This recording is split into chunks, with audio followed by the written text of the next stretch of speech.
Cowboy Camp.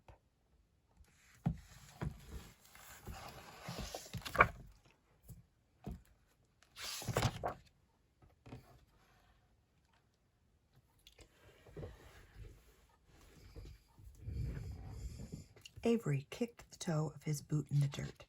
He looked at everyone else at Cowboy Camp and knew he was all wrong. His belt buckle was too big. His hat was too small. His boots were too red. Even his name was wrong. The other boys had tough names like Hank or Jimmy, Gene. Who ever heard of a cowboy named Avery, he thought. Howdy, y'all. I'm Cowboy Dan, and I'm about to turn you little ragamuffins into cowboys. Real cowboys, said the realest looking cowboy Avery had ever seen. By the time I finish with you, you'll be acting, walking, and talking like honest-to-goodness cowboys. First things first, though, buckaroos, it's chow time. There's enough grits and beans here to give y'all a bellyache. Everyone dug in. It wasn't but a minute later that Avery discovered he couldn't stomach a single bite of cowboy food. He had to eat cheese and crackers instead. Who ever heard of a cowboy that didn't like grits and beans, he thought. Now that you've got your fill, it's horse riding time, Cowboy Dan announced. Let's hit the stables. Everyone saddled up. It wasn't but a minute later that Avery discovered he was allergic to horses. Achoo! Sneezed Avery as he climbed onto his horse. Achoo! He had to ride a cow instead. Who ever heard of a cowboy who was allergic to horses, he thought. All right, fellas, it's time to round up some cattle. Let me teach y'all how to lasso, Cowboy Dan said. Everyone started twisting and twirling their lassos. It wasn't but a minute later that Avery discovered he had a bad case of rope burn. He had to practice with yarn instead. That's probably not so bad. Who ever heard of a cowboy who got a rope burn, he thought.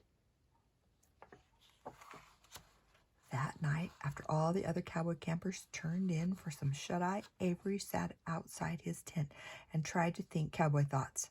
It wasn't but a minute later that Avery discovered he wasn't alone. Out of the shadows stepped the meanest-looking cowboy Avery had ever seen. Psst! Kid! Psst! Kid! A gruff voice said. Who, me? Yeah, you. I'm Black Bart, and I'm here to put a stop to Cowboy Camp. Cowboy Dan and his gangs of good cowboys are making it too hard to be a bad guy. You better tell me, kid, where can I find Cowboy Dan? Avery had to think fast. He couldn't let anything happen to Cowboy Dan and his cowboy camp. Sir, this isn't Cowboy Camp. This is Space Camp.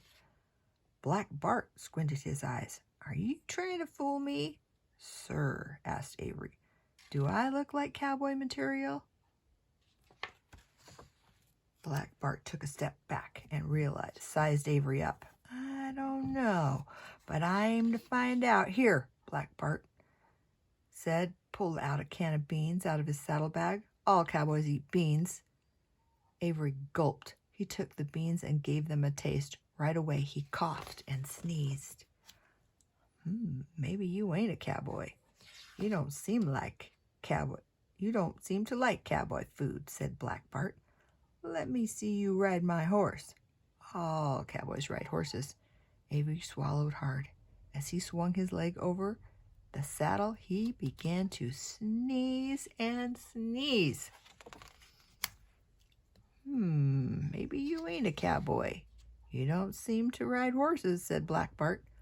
Let me see you twirl that rope. All cowboys know how to lasso. Avery took a deep breath. He grabbed it. The rope, he said, yelped. Ouch, this hurts.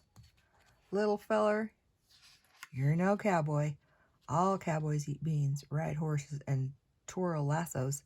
This place can't possibly be Cowboy Camp, Black Bart said. Rustling rattlesnakes. I must have made a wrong turn somewhere. I gotta go. It'll be daybreak soon, and time's a-wastin'. But it wasn't a minute later that Cowboy Dan and the other cowboy campers came running out of their tents.